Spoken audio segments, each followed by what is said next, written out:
Okay, let's just do a recap here. We talked about the ownership for it. Who owns it? Both sides need to own it. We talked about importance of preparation, managing those expectations, preparing for it in advance. We've talked about the importance of giving effective feedback to people, and we've talked about treating people as individuals, differentiate. This last one is going to be about setting objectives with individuals. If your review has gone well, then this is the bit which lays the path for the year ahead. Okay? So the objectives in it need to be meaningful. They have to be realistic, they have to be able to be measured, they have to be something that allows you to have that discussion through the year.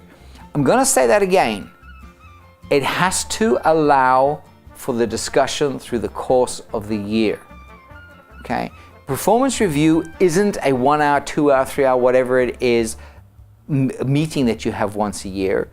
That's just the formal bit of it that you do. The review is an ongoing thing that's happening through the year. This is where you pave the way for that to happen.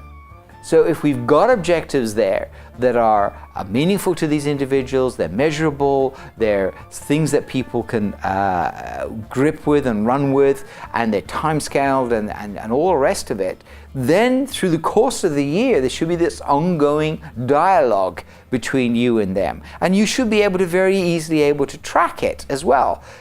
You see, if you've come up with some objectives where you've said, right, we want to do this and we want this done by May and we want to get this done by July and this needs to be achieved by this stage, you don't want to wait till May to find it's wrong. So in February, I want to be talking about, how are we doing in relation to achieving it in May, all right? And while we're talking about it, what are we doing about the June's targets?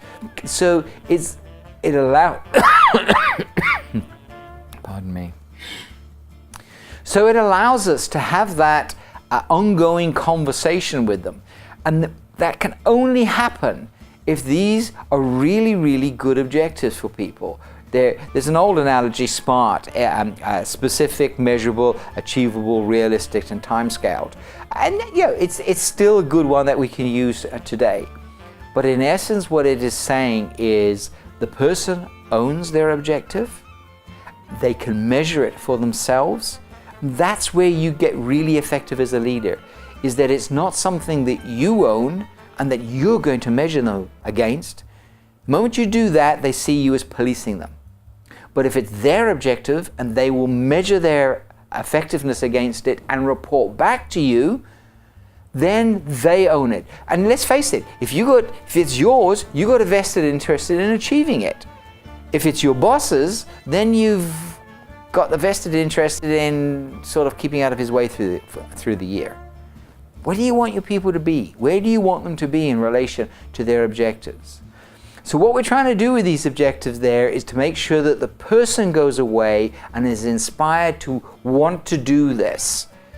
Part of this has got to be that they have to take ownership for their own motivation. Many mistakes managers make is, I'm in charge of motivating my people. Okay? Motivation is somebody's responsibility. Your job is to inspire them and to get them to take ownership. Once they take ownership, they'll motivate themselves. They'll find the motivation for themselves. So your job is to take that step, put the framework in place, pave the road, whatever you want to call it, and ensure that they go out of the room going, that was a worthwhile period of time. I now know what I need to be doing. And I know how I can do it. I know if I've got a problem where I need to go for it, and I can measure my progress and I can give feedback against that.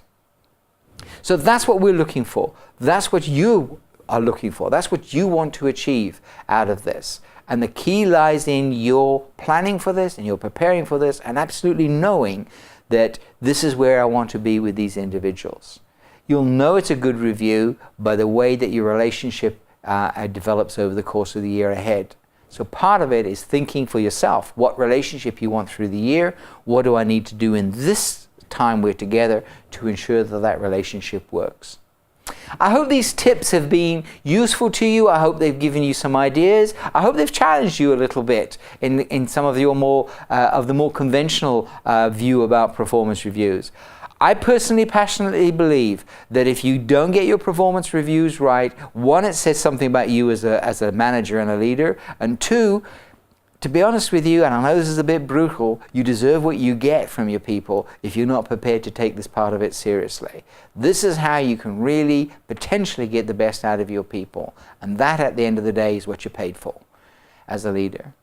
I hope it's been useful. Please feel free to contact me if you've got any questions. And I hope it goes well in the year ahead. See you in 2012. All the best now. Bye.